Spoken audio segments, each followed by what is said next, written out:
Okay then, let's show you what I was doing there. First of all, make sure you've got your capo on the 2nd fret there, or just to the left of the 2nd fret towards the machine head of the guitar, and you can hear all the notes.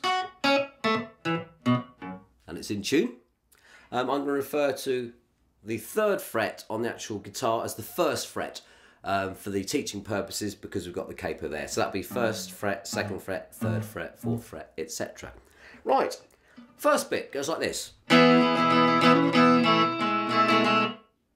Okay, and what we're doing there, we are playing our D chord, or D-shaped chord rather, on the 4th fret there, which is actually an E chord, because we've gone up 2 frets from where we normally play it. So really, we have, bearing in mind we've got the capo there, we've got 2nd fret top E string, we have the 3rd fret B string, and then the 2nd fret G string, and the open D, which is actually the E note. And this first part goes... So we're playing, starting off playing just the D and the G notes together, followed by a tiny little strumming pattern, like that.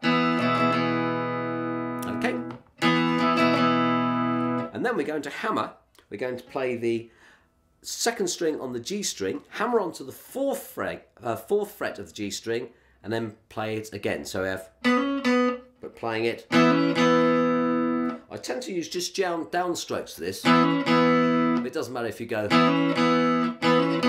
doesn't really make too much difference, I don't think. So that first bit goes like this. And then that last note I played there, I'm taking my finger off of the 2nd fret of the G string.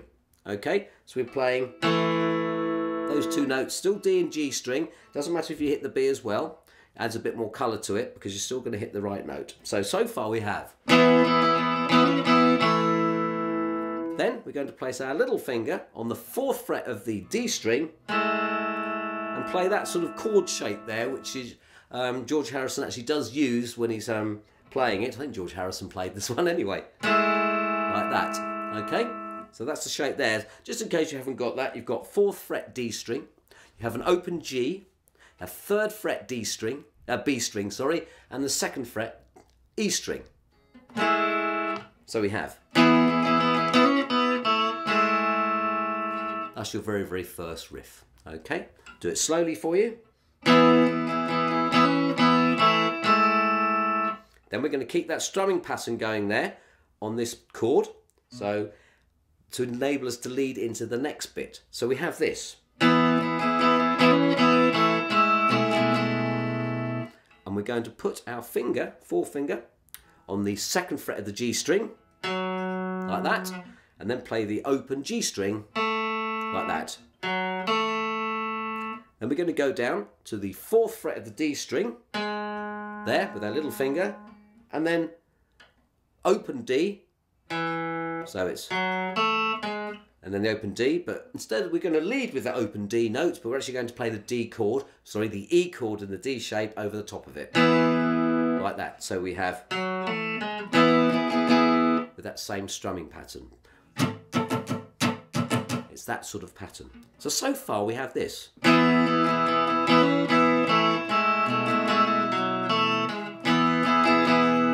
Okay.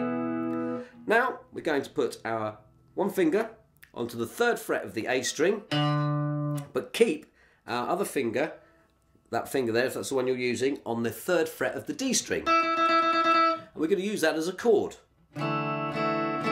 in a way. So he's going to hit the 3rd fret of the A string there, and we're going to use that as a chord. Then we're going to go down to the 2nd fret of the A string, like that, and then we're going to play the open A string with the full chord, E chord there with the D shape, like that. So that last bit goes. Alright, so let's put that together nice and slowly for you.